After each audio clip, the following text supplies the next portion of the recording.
Starting. Hi, Brian. Nice to have you again. Today it's going to be a discussion about Myanmar, what is happening in Myanmar, and maybe why don't you give us the context, historical context, and up to what we call the constitutional coup of the beginning of the year. I think the purpose of this discussion is that is to debunk a little bit. There's a portraying of the military as being the bad guys and Aung San Suu Kyi to be the good guys, democracy and freedom and so on. And there's no one actually trying to debunk this whole thing, just to give a more accurate image of what is actually happening in Myanmar. So could you give us maybe the background, you know, maybe historical, and what is happening right now in Myanmar? People are trying to depict this, especially the Western media, and of course the opposition leaders themselves. They're trying to depict this as if the military just suddenly seized power, that there was some sort of democracy happening, that the government that was ousted was democratically elected, and they're not really going into the details of what led up to that, why the military would have done that. We saw the Western media talk about things like, oh, they arrested Aung San Suu Kyi because she was using unauthorized radios or something. And as I think people who are following my work realize, that as you dig into who Aung San Suu Kyi was, who she was surrounded with, the nature of the opposition, or I should say her government once they got into power, and now they're the opposition. Once you start digging into their backgrounds, virtually every single one of them is tied directly to these foreign governments. The United States government through the National Endowment for Democracy or USAID, supposedly private corporate foundations like George Soros's Open Society. But as I've shown, there are documents that admit UK British government documents that admit the US government was working with Open Society. So they're not independent of each other, they're working together. And so her entire political party and the, you know, the supposed civil society networks that support her party, this was all a creation of the US and also the British government. And there's also a role that Germany, Australia, and other Western allied governments have been playing. To call that a democratically elected government, a government that is the product of foreign intervention, is completely dishonest, completely inaccurate. It is the product of foreign interference. Democracy is a process of self-determination. Everything about Aung San Suu Kyi's government is literally being decided in foreign capitals. And we're probably going to get into her foreign advisors. She literally had foreigners surrounding her, around her constantly, just determining her policies for her. So there was no element of self-determination here at all. It was basically a modern day colonial administration that they installed into power. This is what the military removed from power. Yes, remember there was this task force Asia Society meeting in 2009, and you had like very top people from the State Department in 2009. And we, in the task force, there was a Sean Turnell, which is an Australian citizen, and that became actually later a personal advisor of Aung San Suu Kyi. Could you give us a little bit the background of this task force and what was the purpose? Because you see, I went through the paper, and there was a lot about talking, not so much about democracy. It was more about how are we going to liberalize Myanmar. When you talk about liberalizing, is how we can get our hands into Myanmar state-owned assets, how we can, you know, like just get into Myanmar and make it a hostage or maybe a US pawn. So can you give us a little bit more information about this paper, this task force? So this was put out, I'm looking at it right now, it's actually 2010, put out by Asia Society, but it's called Asia Society, but it's basically all these Western interests talking about what they want to do with Asia. It's the Ford Foundation, right? It's the Ford Foundation behind it, huh? Actually, there's many foundations behind it. So on the task force, you had the then chairman and CEO of USAID. You had retired U.S. Army General Wesley Clark. You had George Soros himself. You had Kenneth Roth from Human Rights Watch, which plays a very prominent role in using human rights to advance these self-serving agendas of the West. And of course, you said Sean Turnell, and he was an economist. He's on this task force. He also testified in front of the U.S. government, in front of Congress, and he's involved with Open Society. He's also an advisor to USAID. So he's basically like an intermediary between the U.S. government and Myanmar, because he became Aung San Suu Kyi's advisor. And this wasn't something that was a rumor or people were just accusing Aung San Suu Kyi of this. This is what he himself admits. This is what, when he was introduced in Western forums, they would introduce him as an advisor to Aung San Suu Kyi, an economic advisor. And you're exactly right. It's about market liberalization, which this word liberalization is supposed to sound good, but it just means taking away all barriers, protecting Myanmar's resources and ensuring that they're used for the people in Myanmar, and allowing foreign interests to just come in and extract them, and to dominate the domestic markets and to extract resources and ship them out of the country. That's what that means. That's what liberalization. It's liberating Myanmar's resources from its people, from its sovereignty. And if you listen to Sean Turnell in any talk that he gives, all he talks about is the IMF and the World Bank and how they need to get them in there as part of his plan to restructure Myanmar's economy. So that's what we had. We had Aung San Suu Kyi posing as the head of Myanmar's government, but in fact she had, and Sean Turnell is not the only foreign advisor. I'm going to talk about another one here in just a moment. But he is running Myanmar's economic policies, and he's directly interfaced with the U.S. government. This task force was a task force developing U.S. policy toward Myanmar, and then he's whispering into Aung San Suu Kyi's ear about policy Myanmar should adopt in regards to dealing with foreign interests. So they're working both sides, and it was basically a client regime. Aung San Suu Kyi was just a figurehead. Sean Turnell was the one coming up with the economic policy. Yes, just you and I, we call this hijacking of democracy. And I think it would be good if you can explain exactly, I mean, why it is not a democracy, why it is actually, it's going against the sovereignty of Myanmar, you know, in terms of so touching the media, the information, civil society, and actually politicians, you know, which are all in the hands of the US. Can you explain why we call this hijacking of democracy? So again, the term democracy is supposed to mean self-determination. It's a group of people deciding for themselves how they're going to do things, how they're going to move their country forward, in what direction and how. If you have a foreign country interfering in virtually every aspect of your nation's socio-economic and political landscape, is that really self-determination? If the head of Myanmar's government was beholden to these supposed advisors, I think it's more accurate to call them handlers. There was another one, Joseph Fisher.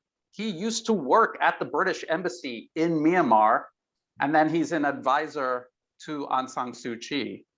And he's the one organizing her communications with other countries and press conferences and things like this. So again, it's not just Sean Turnell, it's also Joseph Fisher from the British Embassy. Could you imagine a Russian diplomat coming out of the embassy in Washington, D.C. and then hanging out in the Oval Office with the US president? How unacceptable that would be, how instantly people would identify that as problematic. But here Aung San Suu Kyi is surrounded by this entourage of foreigners, of Americans, British, Australians, and people are acting as if this is normal. This is normal, and this is democracy, and that this was a democratically elected government, and not just a client regime hiding behind democracy. You said about hijacking. If we look at the National Endowment for Democracy funding, that they claim they're funding democracy, but what they're really doing is going into the country and creating a parallel to everything that's already in that country, parallel media that serves US interests, not the people of Myanmar's interests, legal groups, education, communication, resource management, literally everything a government is supposed to do. The US, through the National Endowment for Democracy, sets up a parallel organization. What they're doing is they're setting it up so that eventually it overwrites the indigenous institutions of any targeted country, including especially Myanmar. It's the NED's penetration of Myanmar's socio-political landscape is very deep, and they have taken over almost everything there. And again, this is why the military intervened. Could you get back to NED, National Endowment for Democracy? Because a lot of people, they hear this, National Endowment for Democracy, it sounds nice, I mean, it's going to bring something really good, because those people are oppressed, they are under military regime. But what is the background of National Endowment for Democracy? Okay, this is a very important point to iron out, because when you corner someone that is funded by the NED, they will say it's the National Endowment for Democracy. What are you, against democracy?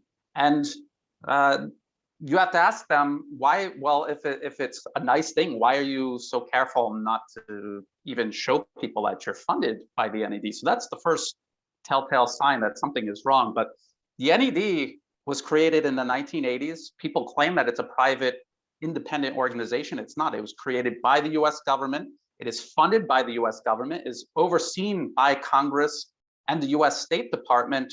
So it is basically the funding arm of the US government of political subversion around the globe. And that is exactly what they do. And if you read articles from the Washington Post or the New York Times, even they admit that a lot of what the NED does is the sort of CIA regime change activities that made such a bad name for the CIA. So what they were doing was kind of rebranding that, spinning it off into the National Endowment for Democracy and pretending that this was democracy promotion around the globe. Again, that is an oxymoron, because democracy is a process of self-determination. So if a foreign nation is involved in your country's democracy, then it's no longer democracy, it's foreign interference. That is what the NED does.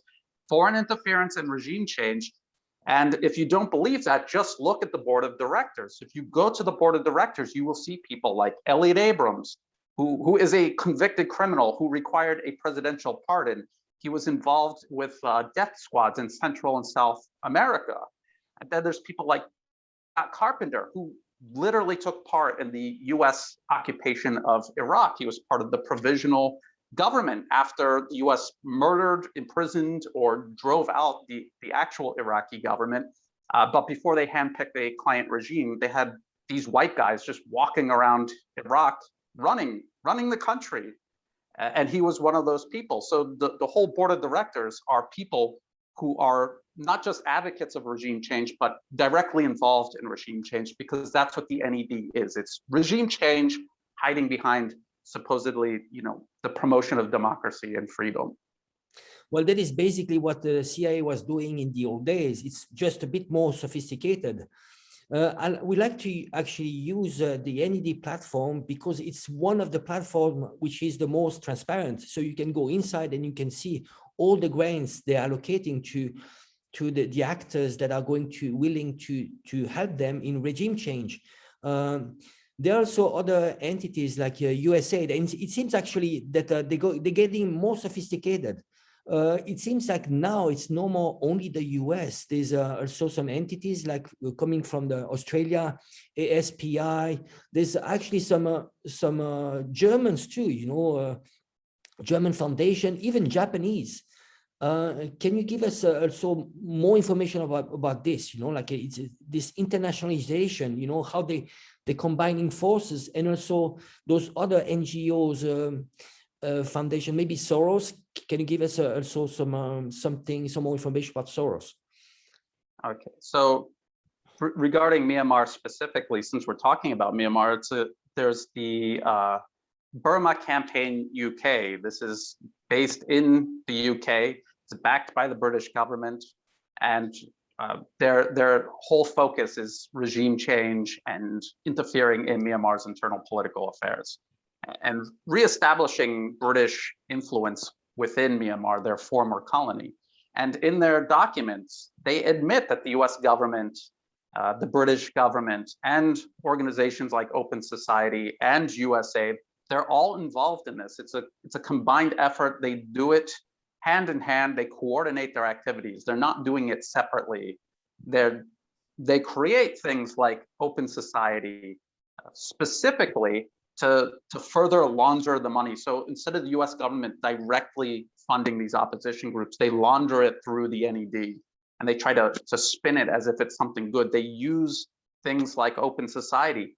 They use things like World Vision. World Vision is supposedly some Christian charity organization. They constantly receive grants from the US State Department. That is another way they launder the money into Myanmar specifically. And then they say it's for this program or that, but you don't know that it's going to any of those programs with World Vision, especially. So what are they doing? And you mentioned Germany. There's political parties in Germany that have these sort of NED style foundations. And again, they work with the NED. They work in parallel with them in all of these countries, not just Myanmar.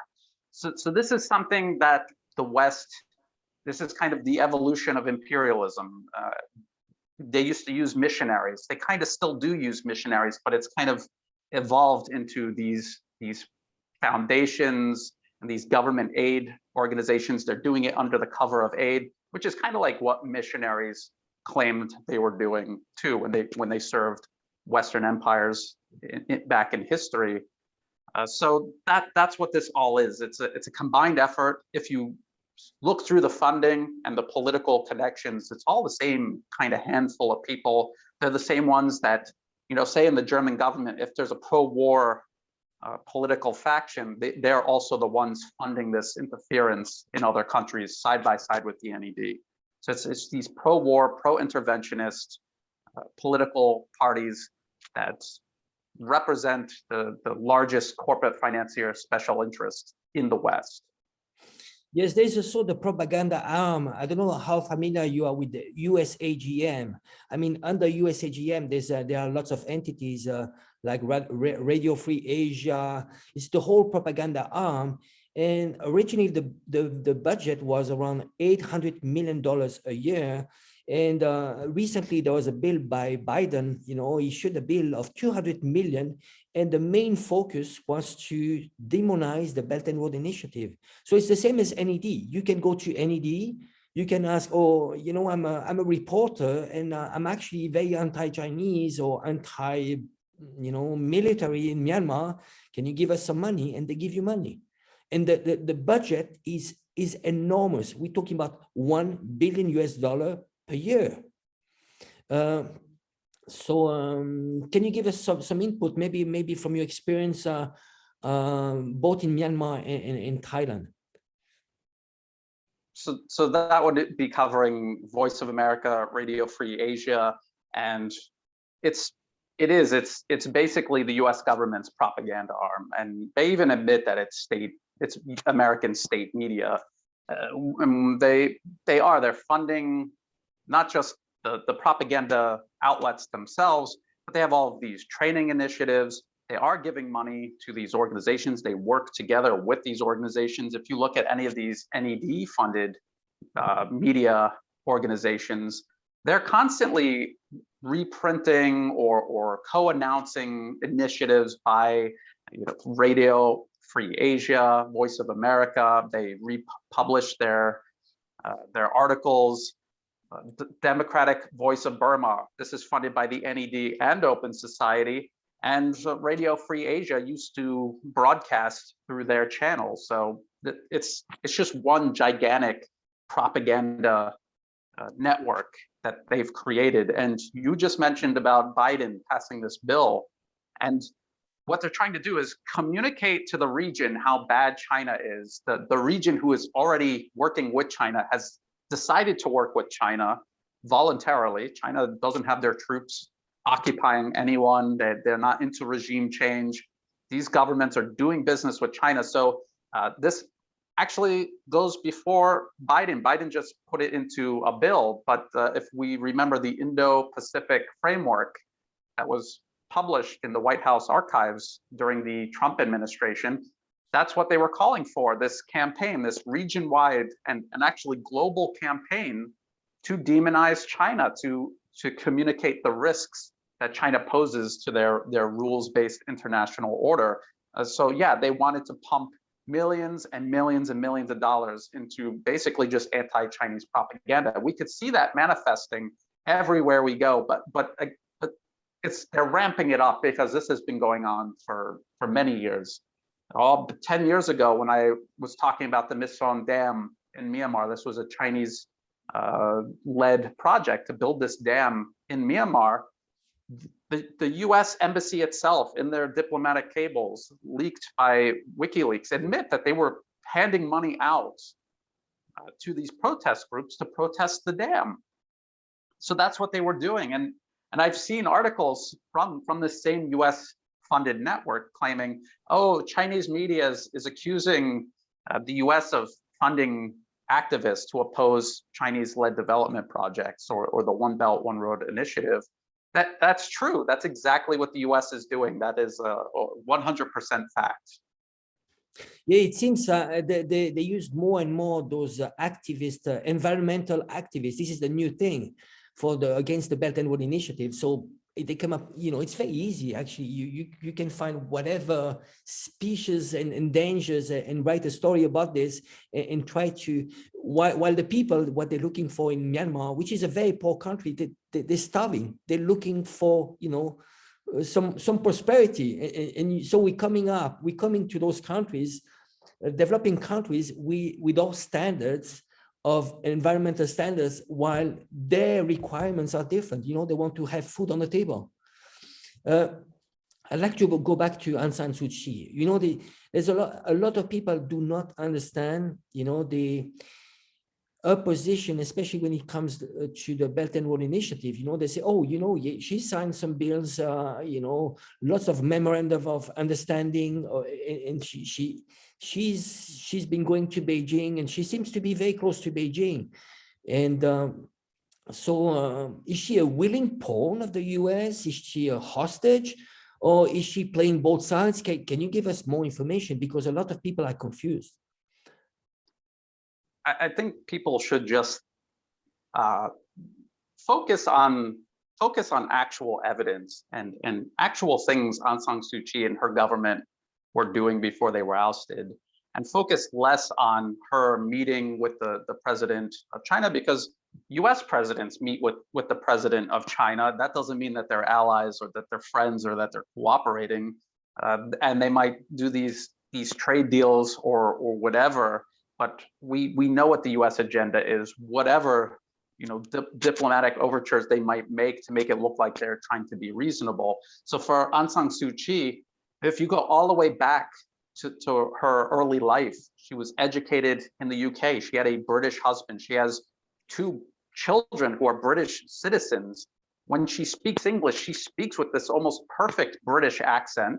She goes back and forth to London, to Washington. She literally visited the head of the National Endowment for Democracy in Washington. She accepted one of their awards from him and former Secretary of State Madeleine Albright. These are people who she was comfortable associating with. Her entire, as I've said, her whole political party, members of her party, and now this so-called national unity government, these are people drawn from these fake NGOs that were funded by the US government. I think there's about 30 people ministers, deputy ministers, and senior leaders of this national unity government. And just a half a day of research, 8 of them have very obvious and troubling ties with the US government. So when you think about that, what is the chance of a government like this so heavily dependent on the US? And Aung San Suu Kyi herself, who has at least 2 Western advisors as part of her government, what is the chance of her actually going to pivot the country toward China and away from the West? I think the chance is less than, it's absolutely 0. She wasn't ever going to do it. I think she was facing the reality that Myanmar's economy depends almost entirely on China, Thailand, and Singapore. Sean Turnell is there to open the country up to Western interests, but that hasn't happened yet. So if she wants the economy to continue going, she needs to continue doing business with China. It's as simple as that. It was realism. It wasn't her wanting to be a partner with China. All signs point to her wanting to cut those ties as soon as possible. But this requires the liberalization, the liberalization of Myanmar's economy first, which she's having trouble doing because no one in the country is going to benefit from that. No one in the military is going to benefit from that. And the threat of them seizing power and ousting her because of her compromised ties with foreign interests was always there, always hanging over her head. So I think people need to think about all of that. Who's actually supporting her and backing her? The real source of her power is not in Myanmar. It's in Washington, it's in London, it's in Brussels. So people need to keep that in mind. I'd like to go back to Sean Turnell, his arrest. So there was an arrest of 11 people from the Open Society. They closed, they blocked their accounts too in Myanmar. And also just go back to what they call the coup, but in reality, it's a constitutional takeover. Basically, the military are taking over for 1 year and they're supposed to have new elections. But in reality, what the military is doing is just taking over sovereignty, just and is trying, probably is going to do some cleaning in the house because it's completely hijacked. So what do you see the position now of the military? I mean, what are going to be the next steps? The depths that the US and British have infected Myanmar's political landscape is so wide and so deep that I really don't know if they can do that in a year. They're going to have to do some drastic, take some very drastic measures to do this. But you're absolutely right. This wasn't them overthrowing a democratically elected government. This was them uprooting a client regime run out of foreign capitals. No country in the world would accept this being done to them. If we look at Aung San Suu Kyi and we try to flip the script a little bit and imagine if this was happening in the US, imagine a US president who had a Russian wife, 2 Russian children, was educated in Russia, came back to the US, ran for president, got into power, and filled his cabinet up with secretaries who all came from Russian-funded political organizations operating in the US with the expressed purpose of imposing the Russian political system onto the American people. How would that play out in the US? Would that be acceptable? Would that even be allowed to happen? The answer is absolutely not. There would be no way it would even be allowed to happen in the first place. Myanmar is not in the position that the US is to push back, but we can see that was the problem in Myanmar. You had basically foreigners running the country. You had white guys running around the country next to Aung San Suu Kyi, telling her what her policies were going to be. And people in her government who came from these US-funded organizations trying to shape and interfere Myanmar's political landscape. It's unacceptable. No country would accept that. The US wouldn't accept anyone doing that to them. And yet that's what they're doing to Myanmar. And then they're trying to portray the military in Myanmar as being unreasonable for not accepting this.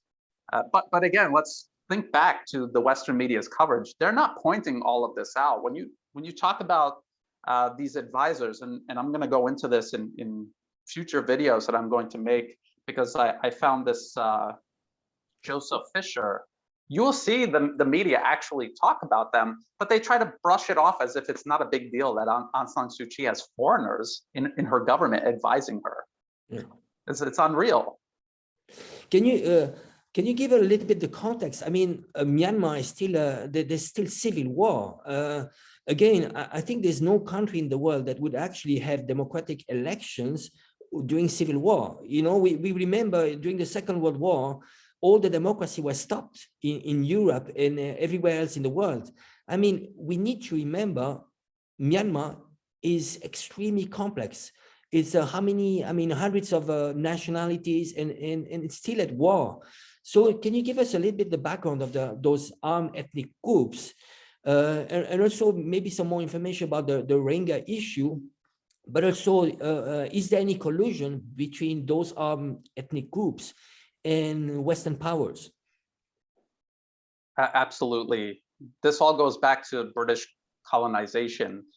They went into Myanmar. Actually, they go into every country. This is what they do.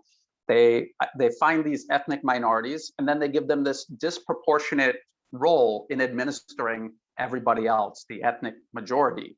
And this creates resentment, division, animosity, and eventually violence. And what you have is a whole region that the British control fighting and killing each other instead of uniting and expelling the British. This is what allowed this tiny little island nation to control vast swaths of the planet, because these people could not see past this divide and conquer, this very basic imperial tactic, and it allowed the British to just completely control them. And when they gained independence, when Myanmar gained independence from the British Empire, the British and then the US didn't say, okay, we respect your independence and we're going to leave you alone. No, they continued to pour millions of dollars every year into these ethnic groups that they used at the time as part of their colonial army, administering different parts of the, managing the country. They continued pouring money into these groups, and they do so to present day. So you have Karen, Kachin, in Arakan, you have the situation with the Rohingya and Rakhine State. You have all of these ethnic groups that the US openly is supporting them. And in some cases, they're arming them. They have Americans running around in the jungle with guns side by side with them. And again, this goes back to colonial times, World War II, and then post-World War II, where the US and the British were determined to prevent Myanmar from unifying its country and moving on. As actually, if you look at Southeast Asia, where the British ruled, you will see the same kind of pattern where they bring in people from India, Bangladesh. They had the ethnic tribes, and they mixed everything up, and they deliberately set it up so everyone hated each other. Malaysia had the same problem. They don't have quite the same problem with ethnic violence in Malaysia, but they do have problems. The only place that really solved it was Singapore, and that's because, and before they solved it, they had vicious race riots in the streets. And if you've been to Singapore, I think you have, right, Angelo? You've been to Singapore? Yes, absolutely. And it's like quite a nice place. You couldn't imagine race riots in the streets of Singapore, but that's because they wanted to stamp out this legacy of British colonialism. They passed laws that made it illegal to say disparaging things about other races and religions, and they really wanted to unify the country and move on. Myanmar has not been able to do this.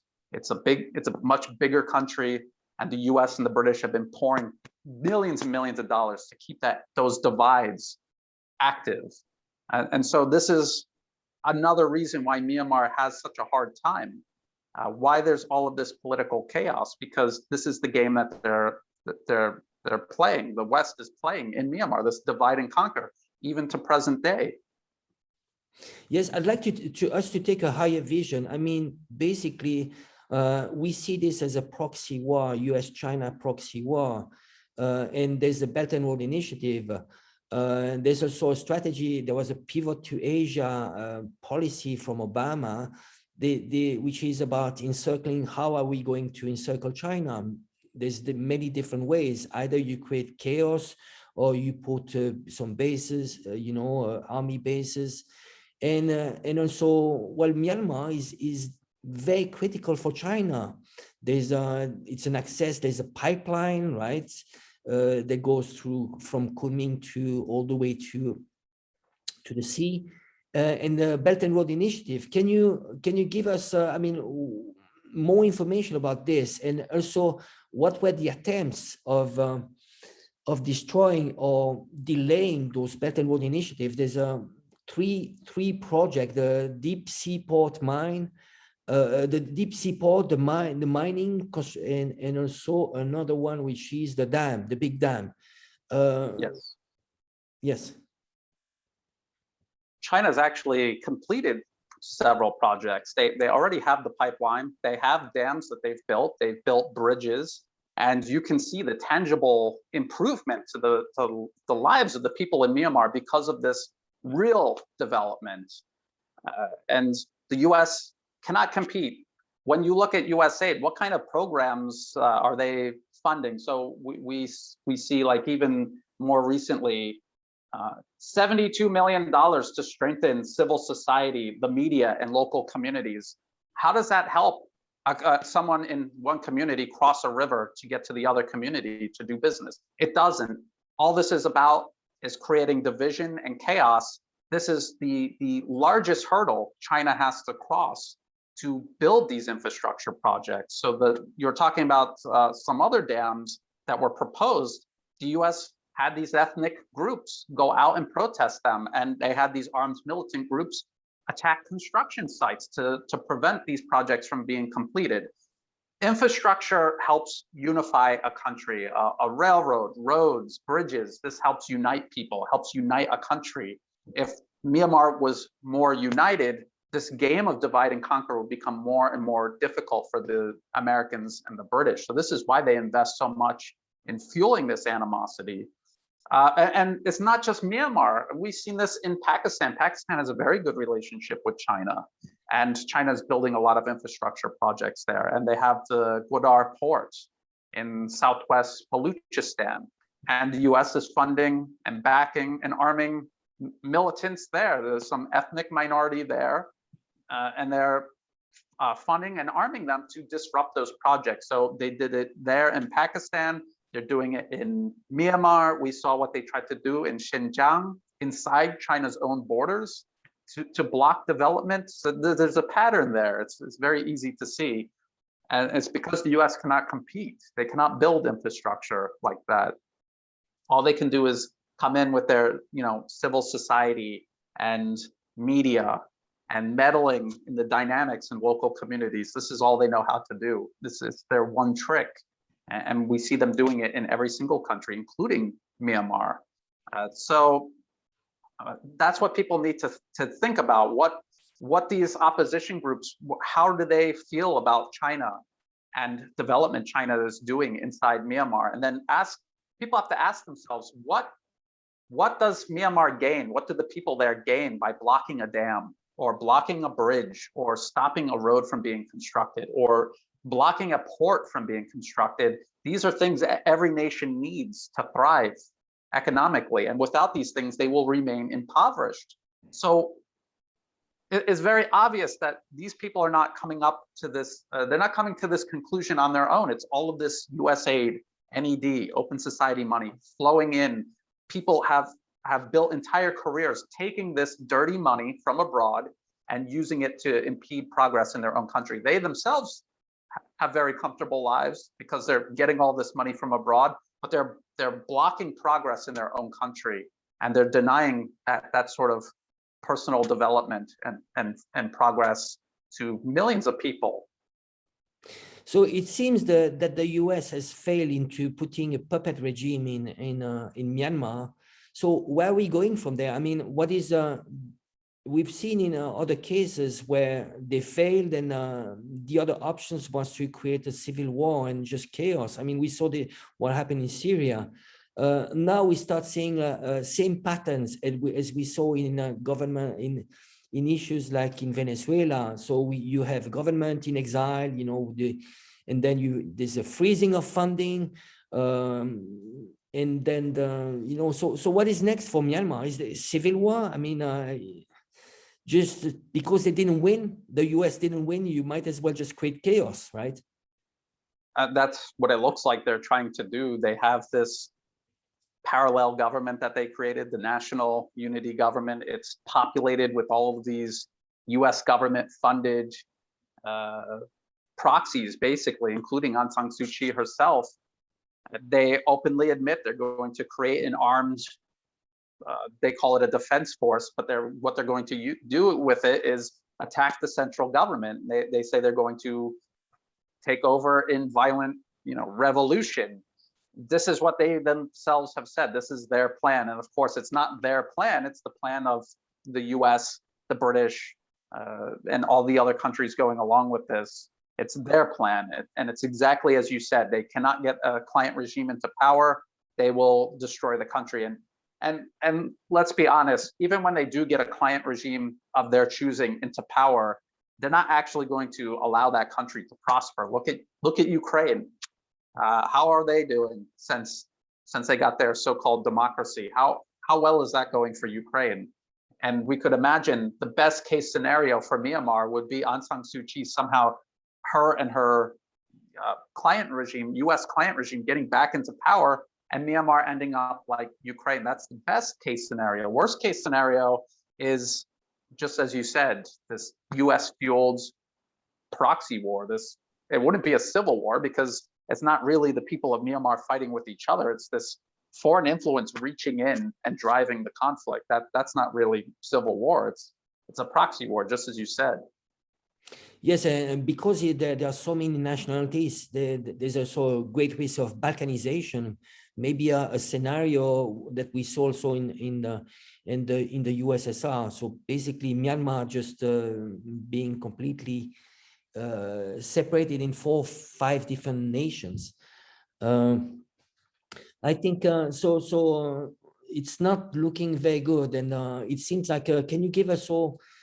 So we have the case of Myanmar, but overall, we can see an encirclement of China. Can you give us more examples of maybe Thailand? You are very familiar with Thailand. Can you give us more information which are a bit similar to what is happening in Myanmar? As I've said, the US has just basically one playbook that they use when they go into each country. And in regards to Southeast Asia, we could even see the US-backed protests here in Thailand and the US-backed protests in Myanmar. They're using the exact same symbols. They even openly coordinate with one another.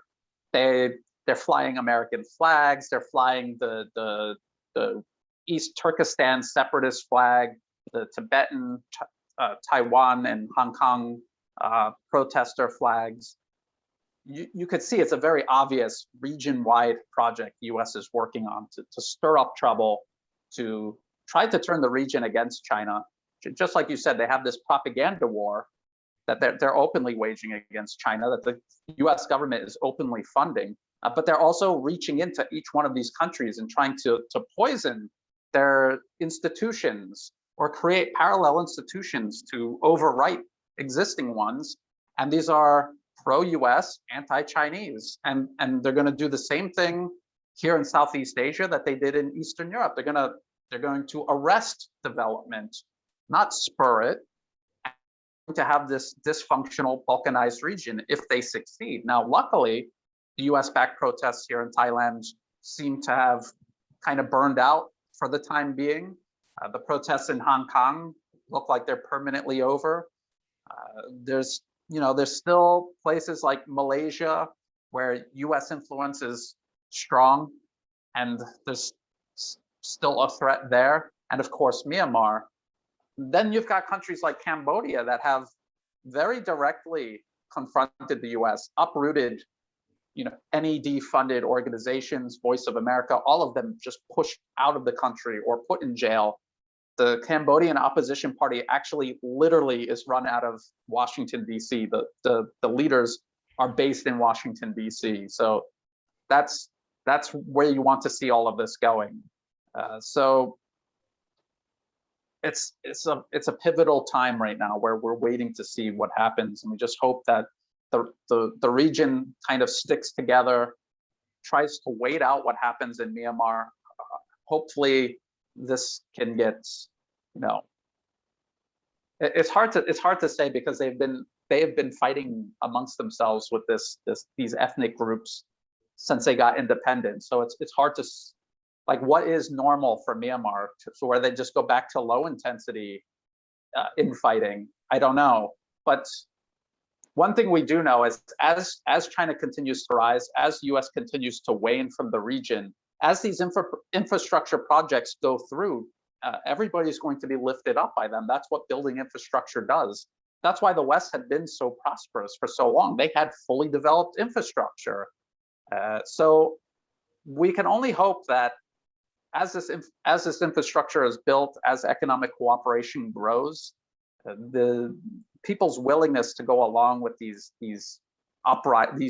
artificial uprisings backed by the US, the willingness to go along with them is less and less, and something resembling regional stability emerges. We actually, if you look at the Middle East, you could already see the US's ability to destroy that region is already being diminished, and that's a very turbulent region. So we could hope that it never gets that bad in Southeast Asia, and that things can improve much quicker than they seem to be in the Middle East. Well, Brian, thank you very much. I think it's very important that we continue to give the information about what is happening there. It's a replica. We've seen it over and over. I think they target young people that don't have the knowledge. It's because they need to understand that it's about, they need to learn about history. They need to learn about what it means to have a real democracy. And I think they are easily manipulated by Hollywood, by by emotional triggers, rational rather than just rational thinking, and I think it's very sad. And the outcome is just destruction. It's very sad. So I think it's very important. I think what you're doing is just an amazing job. Maybe if you want to, could you give us more information about what are your activities, your websites, how we can support your work? I have my YouTube channel, Land Destroyer. Just type in Land Destroyer, should be the first one that pops up. I have a blog, landdestroyer.blogspot.com. So a lot of my articles and videos end up on there as well. And if you go to the video description of any of my videos, there's going to be a lot of links to alternate video sites and websites that you can find my work.